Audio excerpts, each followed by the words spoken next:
एक बार की बात है, राधा नाम की एक लड़की अपने पिता के साथ रहती थी।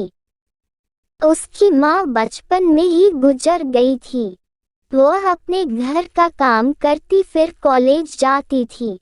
कॉलेज जाते समय वह रोज रास्ते में एक जगह पक्षियों को दाना डालती थी। उसके घर में भी 2 पक्षी थे, उनको भी वह रोज दाना डालती थी। एक दिन उसको पक्षियों को दाना डालते जमींदार के बेटे ने देख लिया। उसने अपने पिता से जाकर राधा से शादी करने की इच्छा जताई। जमींदार ने राधा के पिता से बात करके अपने बेटे की शादी राधा से करा दी। राधा अपने साथ घर के पिंजरे के 2 पक्षी भी लेकर ससुराल आ गई। वह उन पक्षियों को रोज दाना डालती थी। राधा की सास को यह बिल्कुल भी पसंद नहीं था। वह उन पक्षियों को परेशान करती थी। वह उनका दाना पानी जमीन में फेंक देती थी। एक दिन राधा की सास ने पक्षियों का पिंजरा ही जमीन पर फेंक दिया।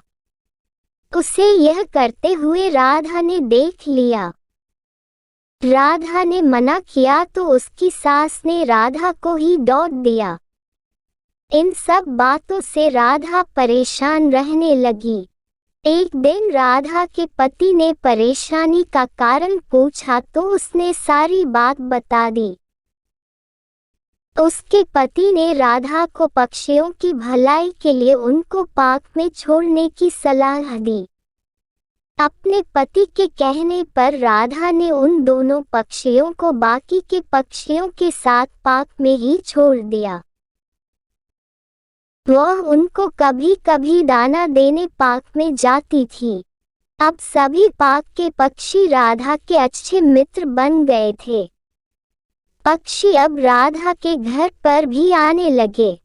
राधा की सास को जब यह पता लगा तो वह गुस्सा हुई। वह राधा को उसके मायके छोड़ने के लिए उसको साथ लेकर गई।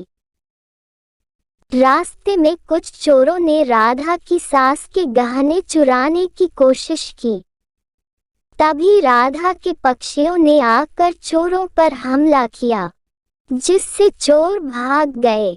इसके बाद राधा और उसकी सास घर ही लौट आए। अब राधा की सास की सोच पक्षियों के प्रति बदल चुकी थी।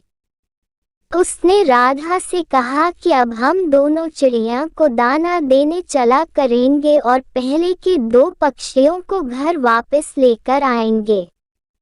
यह बात सुनकर राधा बहुत खुश हुई। इस कहानी से हमें यह सीख मिलती है कि हमें जानवरों से अच्छा व्यवहार करना चाहिए।